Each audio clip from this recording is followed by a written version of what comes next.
Hello बच्चों, आज जो हम डिस्कस करने जा रहे हैं वो है हमारा method of preparation of sucrose, यानी कि सुक्रोज का मेथड ऑफ प्रिपरेशन करना है बेटा।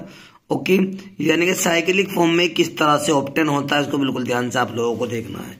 तो मेरे प्यारे बच्चों, एक हमारे पास अल्फा डी ग्लूकोज है। हमारे पास क्या है बच्चों? Alpha D glucose. और दूसरा है हमारे पास बीटा डी फ्रक्टोज। दोनों को जैसे भी कंबाइंड किया जाता है तो यहां से बेटा H2 जो होता है वो रिलीज हो जाता है। क्या रिलीज हो जाता है बेटा? H2 ऐसे रिलीज हो जाता है, यानी कि बाहर निकल जाता है। और एक कंपोनेंट का फॉर्मेशन होता है जिसका नाम क्या होता है बेटा? सुक्रोज होता है। क्या नाम होता है बेटा? सुक्रोज होता है।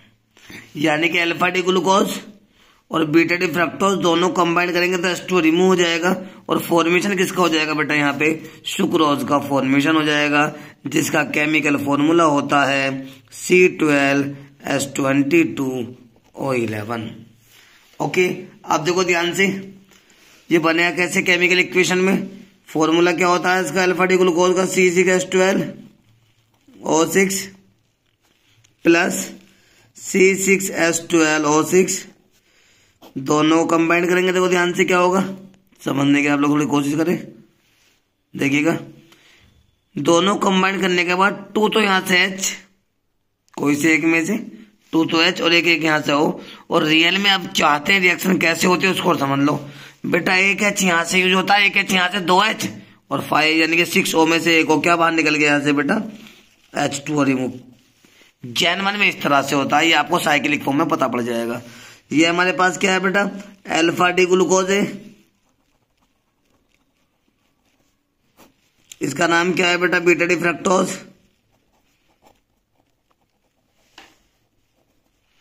दोनों कंबाइन करते हो क्या हुआ? एक H यहां से, एक H 2H बाहर निकल गए, एक यहां से H2 रिमूव हो गया। तो देखो क्या बचा? 6 और 6 12, C12H कितने हमारे पास? देखो ध्यान से, 11 कितना हो गए? 22। ओ कितने? 6 और 5, 6 और 5 कितना हो गए? 11 हो गए। क्लियर? किसका फॉर्मूला बन गए? सुक्रोज का बन गया है। ओके, और ये रिंग में किस तरह से बनता है उसको भी समझ लो। एक कॉन्सेप्ट तो नॉर्मली ऑब्टेन कर पा रहे हैं आप लोग बिना फॉर्मूले के। अब ये है कि इसे फॉर्मूले के यहाँ पे ऑब्टेन हो रहा है। एक और आ गया बेटा अभी हमारे पास, जिसे हम रिंग के द्वारा ऑब्टेन करेंगे, रिंग की फॉर्म में ऑब्टेन करेंगे। कैसे कैसे करेंगे आइएगा। पहले हम बात करते हैं अल्फा डी ग्लूकोज की स्ट्रक्चर किस तरह की होती है। बिल्कुल ध्यान से आप लोगों को देखना है बेटा, इसकी स्ट्रक्चर को फोकस के साथ समझना है आपको। ये होती क्या? 5 मेंबर रिंग होती है बेटा, सॉरी 6 मेंबर रिंग होती है। 1 2 3 4 5 और एक यहाँ पे 6 आ गया। 6 मेंबर का मतलब 1 2 3 4 5 6 मेंबर हो गए। यहाँ पे जितने भी कॉर्नर होते हैं सब पे क्या होता है बेटा? वैलेंसी कंप्लीट करके हम बॉन्ड लगा देंगे। ऊपर क्या आ गया हमारे पास? CH2OH। ऊपर OH आएगा तो नीचे वाले में क्या आएगा आपको? OH। आपको ऊपर OH, आपके नीचे OH। यदि आपने ऊपर OH लगा देंगे आप लोग तो बीटा डी हो जाएगा। अल्फा डी के करने के लिए क्या करना पड़ेगा? OH को आपको नीचे अटैच करना पड़ेगा। और जहां कोई बॉन्ड प्रेजेंट नहीं होता है बेटा, वहां पे कौन सा बॉन्ड होता है बच्चों? सिंगल बॉन्ड होता है। और यहाँ पे बाकी जगह क्या कर देंगे आप लोग? H को ऐड कर देंगे। क्लियर है मेरे प्यारे बच्चों? फॉर्मूला चेक करके देखो, C6H12O6 नहीं है। 1 2 3 4 5 6 कार्बन। H चेक करो, 12 1 2 3 4 5 6 7 8 9 10 11 12। और कितने हमारे पास? 6 चेक करो, 1 2 3 4 5 6। इसके बाद हमारे पास आ गया बीटा डी फ्रक्टोज। इसको भी हम देखोगे ध्यान से। इसकी जो रिंग होती है बेटा 5 मेंबर्ड होती है। कैसी रिंग होती है इसकी? 5 मेंबर्ड रिंग होती है। बिल्कुल ध्यान से समझना है इसको आपको। एक O लगा दिया ऊपर, देखो बिल्कुल ध्यान से, ये रिंग बनेगी 5 मेंबर्ड, यानी कि 1 2 3 4 एंड 5 मेंबर। जितने भी कॉर्नर सब पे क्या करना है? वैलेंसी कंप्लीट कर दिया हम लोगों ने। ऊपर लगा दिया CH2OH। ऊपर OH आएगा तो नीचे OH, नीचे आएगा तो ऊपर OH, ऊपर आएगा तो नीचे। समझो ध्यान से।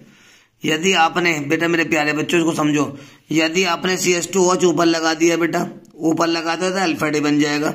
और बीटा डी के लिए क्या करना पड़ेगा, नीचे यहाँ पे CH2OH को अटैच करना पड़ेगा। जहां से आपने स्टार्ट किया वहां पे OH जो होता है इसमें नीचे भी OH आता है बेटा। और बाकी जगह आपको H लगाना है वैलेंसी पूरी करने के लिए। रिंग बन के तैयार हो गई है। ये क्या बेटा हमारे पास, ये हमारे पास बीटा डी फ्रक्टोज है। क्या है बच्चों, बीटा डी फ्रक्टोज। क्लियर।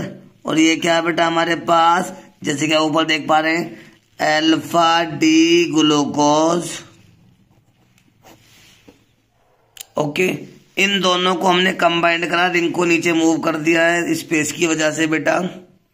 अब देखो होगा क्या, कंबाइंड करतों के साथ यहाँ से H2O कैसे रिमूव होगा बेटा, एक साइड से H और दूसरी साइड से OH। क्या रिमूव हो जाएगा बेटा, यहाँ से H2 यहाँ से रिमूव हो जाएगा, वेपराइज हो जाएगा। H2 यहाँ से क्या हो जाएगा, रिमूव या वेपराइज हो जाएगा बेटा। दो तो अच्छा देखो क्या रिमूव हो जाएगा, यहाँ से H2 यहाँ से रिमूव हो गया। क्लियर है मेरे प्यारे बच्चों। अब ध्यान से आप लोग देखें, ये वाला बॉन्ड आके इस बॉन्ड से अटैच हो जाएगा, यानी कि दोनों रिंगों के बीच में क्या आ जाएगा, ऑक्सीजन आ जाएगा बेटा। क्या आ जाएगा, ऑक्सीजन। देखो कैसे, पहले 6 मेंबर रिंग बनाओ, ये वाली ऐसी कैसी,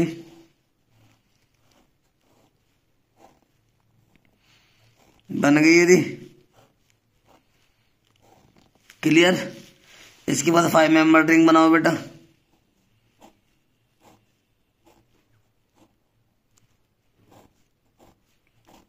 समझो बिल्कुल ध्यान से, बना दी।